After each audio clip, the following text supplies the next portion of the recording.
Hello students. तो आज हम लोग ये देखेंगे कि जो ट्रिग्नोमेट्री का सेकेंड पार्ट है वो जो है सो कि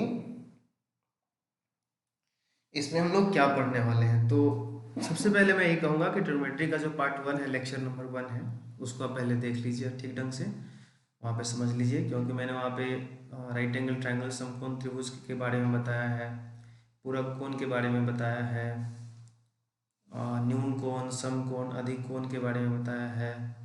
तो बेसिक जो पॉइंट्स हैं, त्रिकोणमिति से जुड़ा हुआ जो डेफिनेशन है, ये सब मैंने पिछले वाले वीडियो में बताया है।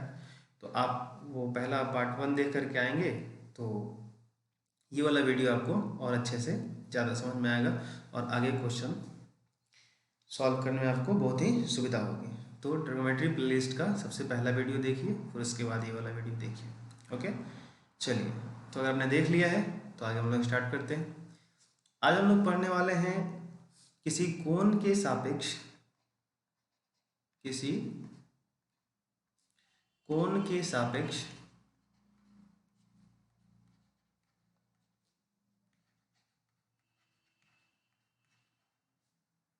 त्रिकोणमितीय अनुपात, त्रिकोणमितीय अनुपात, ट्रिगोनोमेट्रिक रेशियोज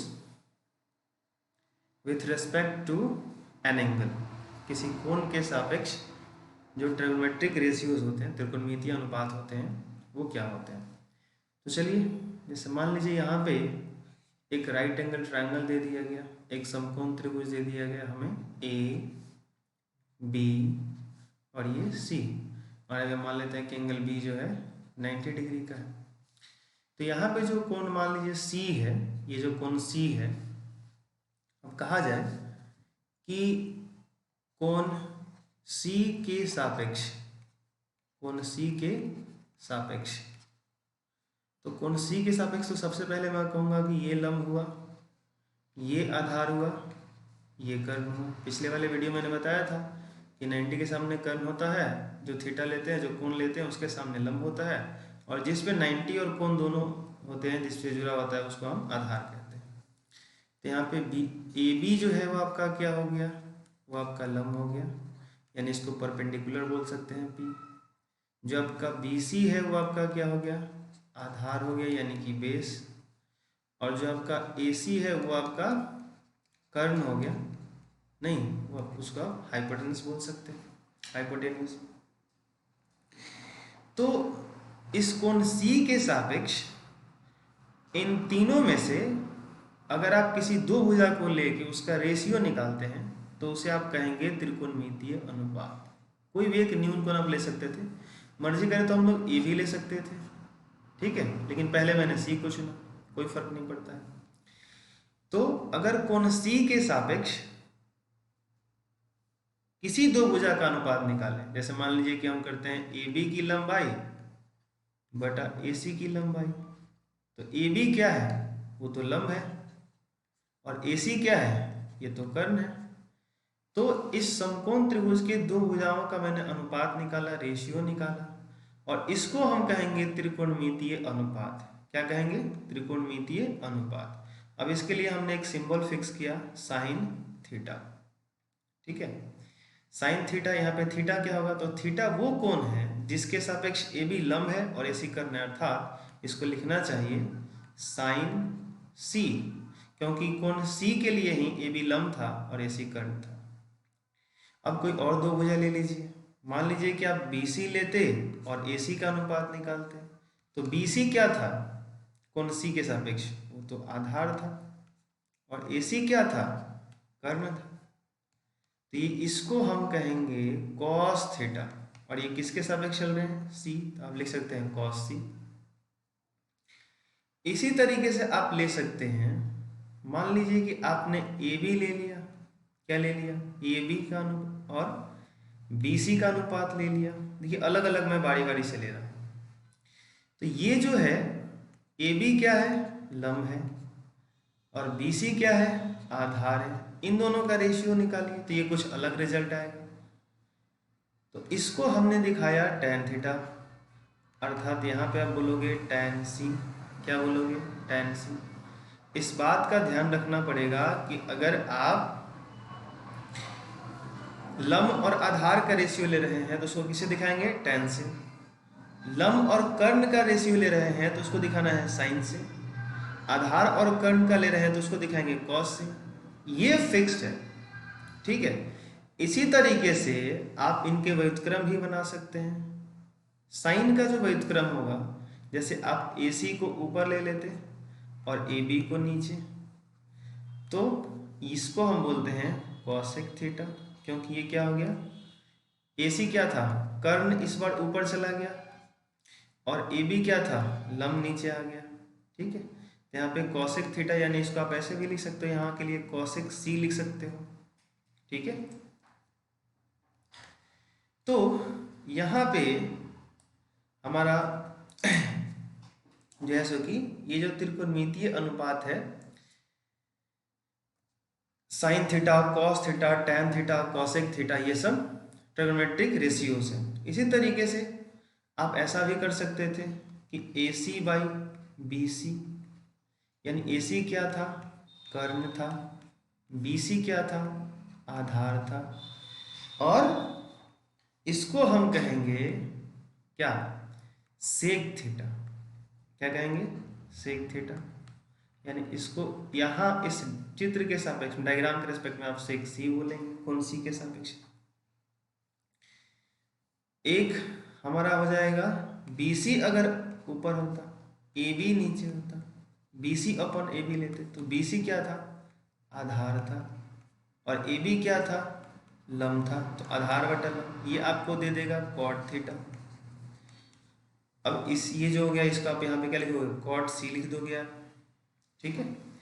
तो क्या क्या मिल गया हमें, जरा ध्यान दें हमें मिल गया sine theta, cos theta, tan theta, cosec theta, sec theta और कॉट थीटा। इन सबको देखिए, सब अलग अलग है। ये है कर्ण बटा लंब, ये है कर्ण बटा लंब, ये है आधार बटा कर्ण, टैन था लंब बटा आधार, कॉसेक था कर्ण बटा लंब, सेक है कर्ण बटा आधार, और कॉट है आधार बटा लंब। अब इन 6 त्रिकोणमितीय अनुपात जो है ये फिक्स्ड है, मतलब इससे ज़्यादा नहीं हो सकते और इससे कम। ये 6 त्रिकोणमितीय अनुपात है और इसका ध्यान रखें। तो इसके अलावा हो भी नहीं सकते, क्योंकि जब रेशियो निकाल रहे हैं तो 2-2 का रेशियो लिया हमने और 2-2 भुजाओं का अनुपात निकाला, तो सबको अलग अलग तरीके से रिप्रेजेंट किया, दर्शाया, किसी को साइन बोला, किसी को टैन, किसी को कॉस, किसी को कॉट, ठीक है। तो इस बात का ध्यान रखिएगा। अब जैसे मान लीजिए कि मैं आपसे एक सवाल करूं, और सवाल ये है कि आपसे मैं पूछूं कि यहाँ पे जो राइट एंगल ट्रायंगल है हमारा, ठीक है, यहाँ पे जो राइट एंगल ट्रायंगल है, मान लो कि यहाँ पे एक राइट एंगल ट्रायंगल है,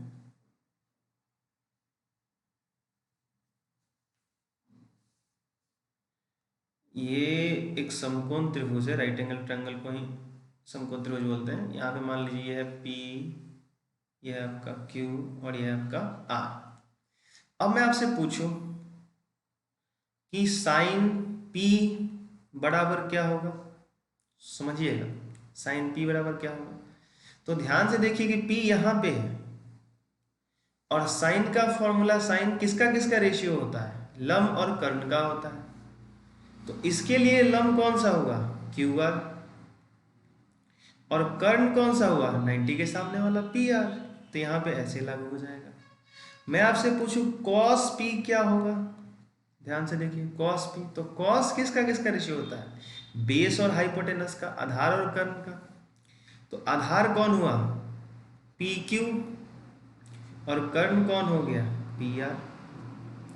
इसी तरीके से हम लोग और थोड़े से एग्जाम्पल कर लेते हैं। क्या, जैसे मान लीजिए कि हमें एक राइट एंगल ट्रायंगल यहाँ पे दे दिया गया, और मैं साइन थीटा कॉस थीटा क्यों लिख रहा था, जैसे मान लीजिए कि इसको हमने थीटा लिख दिया। अब इस कोण के सापेक्ष में ये क्या हो गया, P, ये क्या हो गया B, और ये क्या हो गया H, यदि यहाँ पे 90 है तो मैं बोलूँ साइन थीटा बताओ, तो आप फटाक से बोलोगे P/H साइन थीटा, क्योंकि लंब बटा कर।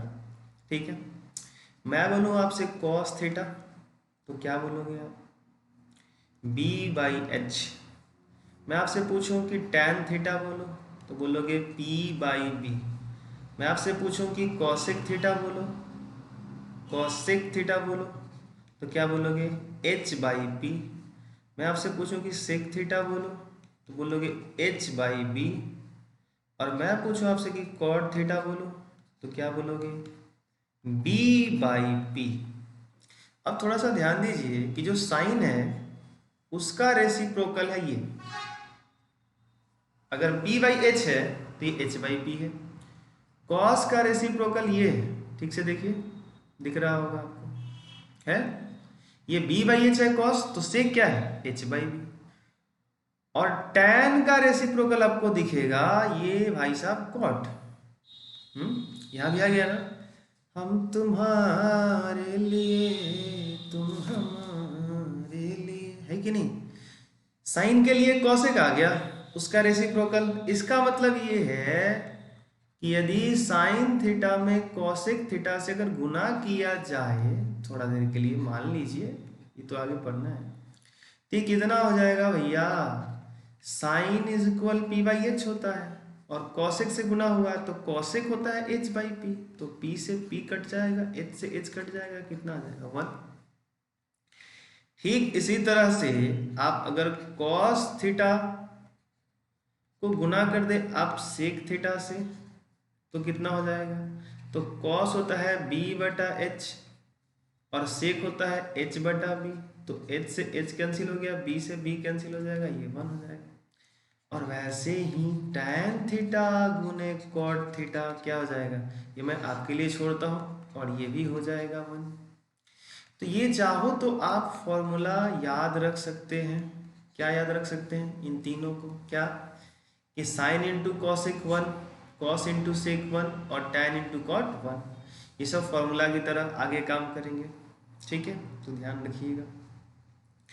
अब जैसे मान लीजिए कि मैं आपसे कुछ क्वेश्चन पूछूं, मैं आपको यहाँ पे एक प्रॉब्लम देता हूँ, एक एग्जांपल कराता हूँ, और फिर मैं आपको एक होमवर्क के तौर पे क्वेश्चन दूंगा, आप सॉल्व करके लाओगे। ठीक है, जैसे मान लीजिए कि यहाँ पे एग्जांपल नंबर 1 पहला ले लेते हैं। यहाँ पे एक राइट एंगल ट्रायंगल है जिसका नाम है DEF, DEF। ठीक है, और यहाँ पे इसकी जो लंबाई है वो दी गई है, ये है आपका 3, ये है 4 और ये है 5 और ये है 90 डिग्री। तो मैंने आपसे पूछा कि बताइए साइन D का मान बताइए, कॉस D का मान बताइए, टैन D का मान बताइए,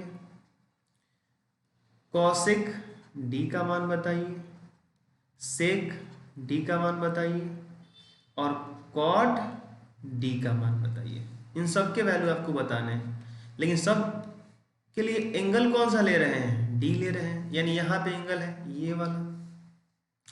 मैं इसको जरा ब्लैक से कर दूं क्या? कुछ ज़्यादा समझ आएगा ना। ये जो है एंगल D, इसको हम लोग ले रहे हैं।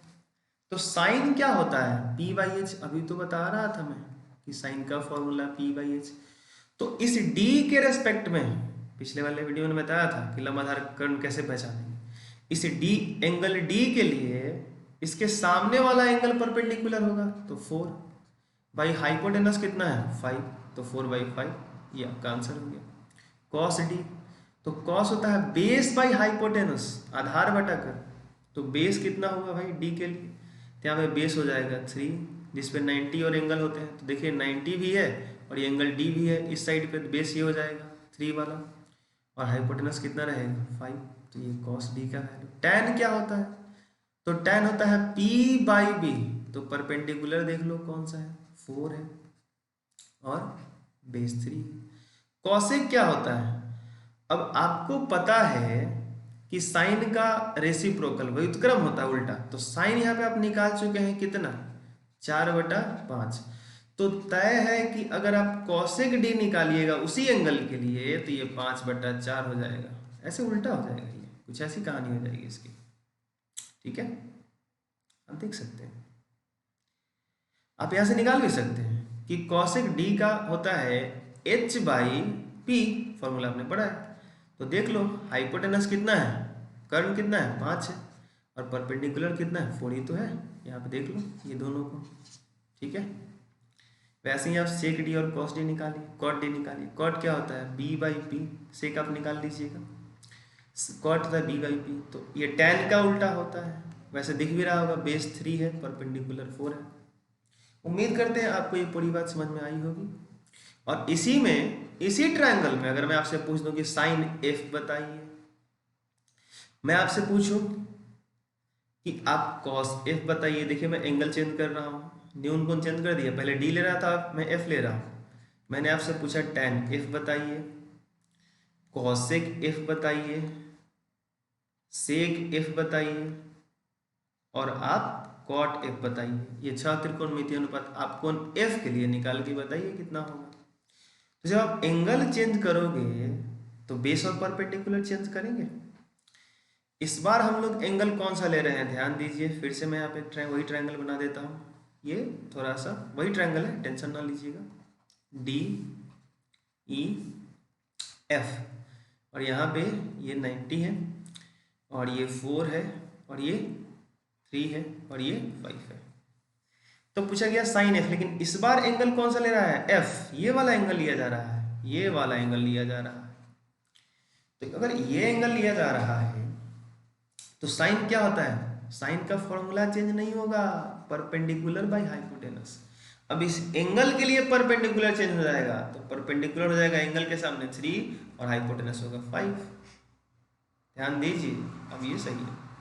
cos f, तो cos का फॉर्मूला वही रहेगा, बेस बाय हाइपोटेनस, लेकिन f के लिए बेस तो 4 हो गया।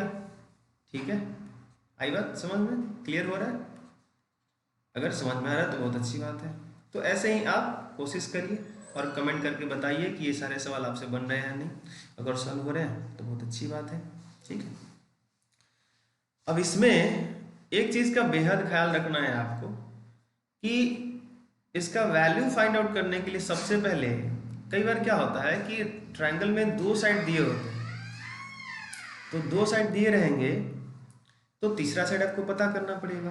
तो उसके लिए एक थ्योरम की ज़रूरत पड़ती है, और वो थ्योरम कौन सा है, तो वो थ्योरम है हमारा पाइथागोरस थ्योरम। कौन सा थ्योरम है वो है हमारा थ्योरम पाइथागोरस थ्योरम, पाइथागोरस प्रमेय। तो ये पाइथागोरस प्रमेय क्या है ना, पाइथागोरस प्रमेय ये क्या है, तो कहते हैं किसी समकोण त्रिभुज में सबसे बड़ी भुजा का वर्ग, आप लिख लोगे सुन के, वीडियो पॉज कर दीजिएगा, लिख लीजिएगा, किसी समकोण त्रिभुज में सबसे बड़ी भुजा का वर्ग अन्य 2 भुजाओं के योगफल के बराबर होता है। The square of longest side of a right angle triangle is equal to the sum of squares of another 2 sides। मतलब जो राइट एंगल ट्रायंगल होता है, जैसे मान लीजिए यहाँ पे मैंने एक समकोण त्रिभुज बनाया, तो आपको ये बात पता होगा शुरू के लेक्चर से कि जब कोण बड़ा होता है तो भुजा बड़ा होता है। तो समकोण त्रिभुज में सबसे बड़ा कोण 90 होता है, इसलिए जो कर्ण होता है सबसे बड़ी भुजा होती है, जिसको हाइपोटेनस बोलते हैं अंग्रेजी में, h से दिखाते हैं। तो बाकी अगर ये थीटा मान लेते हैं थोड़ी देर के लिए, तो ये बेस हो गया और ये परपेंडिकुलर हो गया। तो सबसे बड़ी भुजा कौन हो गई, कर्ण। तो इसका अगर आप स्क्वायर करते हैं, 2 बार आपस में गुना ऐसे, कर्ण का स्क्वायर, तो बाकी जो 2 भुजा छोटे छोटे बच जाते हैं, यानी आधार और लंब, इन दोनों के वर्गों के योगफल के बराबर होता है, इन दोनों के वर्गों के योगफल के बराबर होता है कौन, कर्ण का स्क्वायर। इसी को हम लोग ऐसे दिखा सकते हैं, h का स्क्वायर इज इक्वल b का स्क्वायर प्लस p का स्क्वायर। ठीक है, ये B square plus P square लिखिए, या आप ऐसे लिखिए, H square is equal P square भी पहले लिख सकते हैं, प्लस बी स्क्वायर भी बाद में लिख सकते हैं, कोई फर्क नहीं पड़ता क्योंकि दोनों प्लस में है, इधर उधर आप कर दीजिएगा तो कोई दिक्कत नहीं। ठीक है, तो ये पाइथागोरस प्रमेय का गणितीय रूप है, इसको आप ध्यान रखेंगे।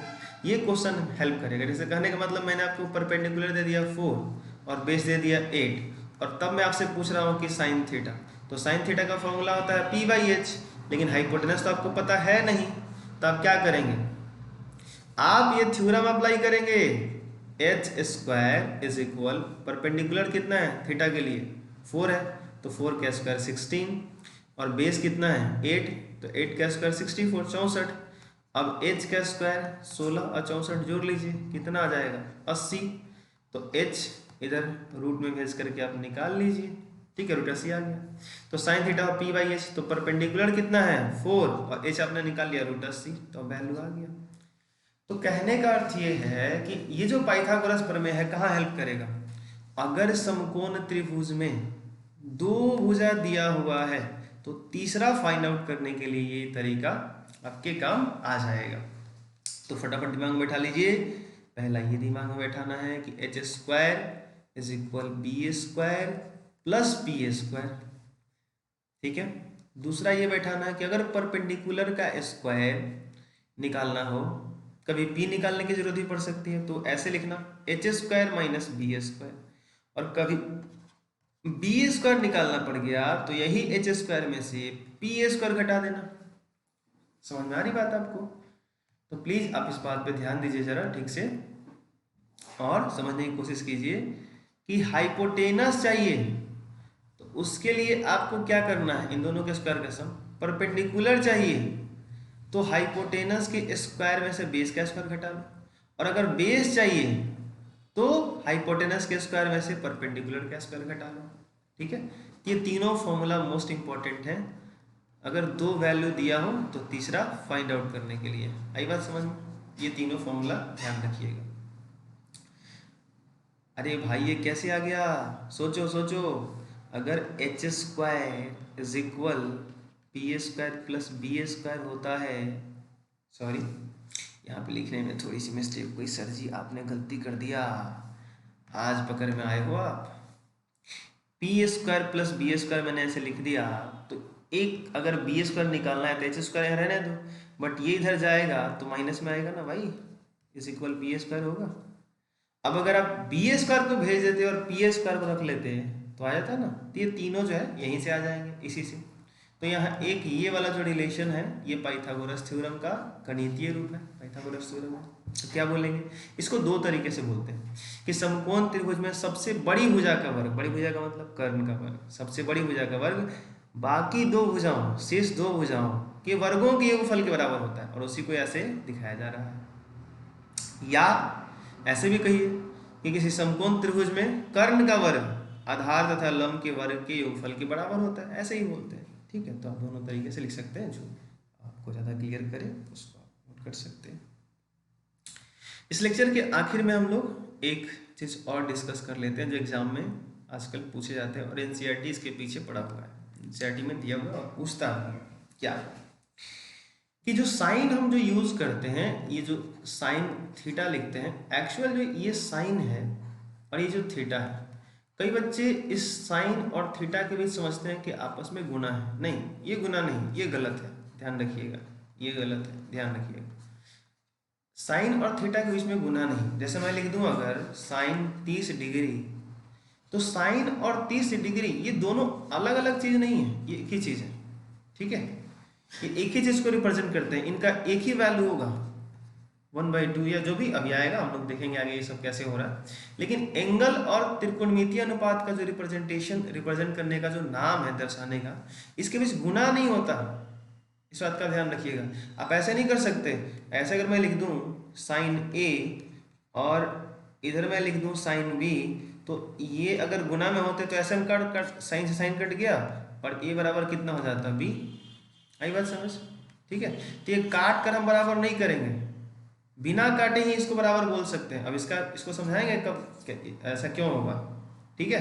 लेकिन आप कभी भी गलत फहमी नहीं जाएंगे कि अगर साइन और बगल में कुछ भी ऐसा लिखा होगा, इसके ब्रैकेट में भी क्यों ना हो, जैसे मान लीजिए साइन x प्लस वाई ऐसे मैंने लिख दिया, तो इसमें गुना नहीं है, यहाँ पे गुना नहीं है, ये ध्यान रखिएगा।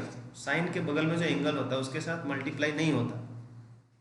चलिए, और दूसरी बात यह है कि जो साइन है, जो SIN हम लोग लिखते हैं, इसका पूरा फुल फॉर्म जो है वो है SINE। इसका शॉर्ट फॉर्म SIN सिर्फ हम यूज़ करते हैं।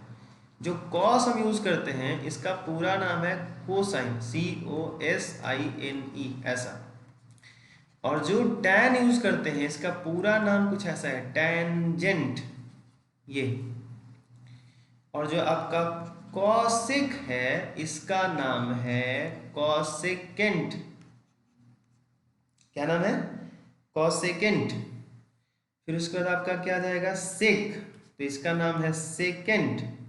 क्या नाम होगा? सेकेंट इसका नाम है। और एक आपका बच गया कौन सा? कॉट, तो इसका पूरा नाम है कॉटेजेंट। क्या नाम है? कॉटेजेंट। तो ये ध्यान रखिएगा, एग्जाम में आजकल पूछ दे रहा है कि जो कॉस है वो किसका, जो कॉस है वो किसका शॉर्ट फॉर्म है, किसका संक्षिप्त रूप है, किसका छोटा रूप है, तो वो कोसाइन का है। टैन किसका संक्षिप्त रूप है, तो वो टैनजेंट का संक्षिप्त रूप है। इस पूरे का ये शॉर्ट फॉर्म। जैसे आप कैसे केमिस्ट्री में लिखते हो, जैसे मैंने केमिस्ट्री में एक नाम लिखा हाइड्रोजन, क्या लिखा? बोलो बोलो, हाइड्रोजन। तो सिंबल क्या दे देते हो? बोलो, सिंबल दे देते हो H ना। देखते हो ऐसे लोग लिखते हैं डॉक्टर, DOCTOR, इतना बड़ा ना जी, ऐसे DR देखते हो लिख देते हैं और छोटा सा ऐसे डॉट लगा देते हैं।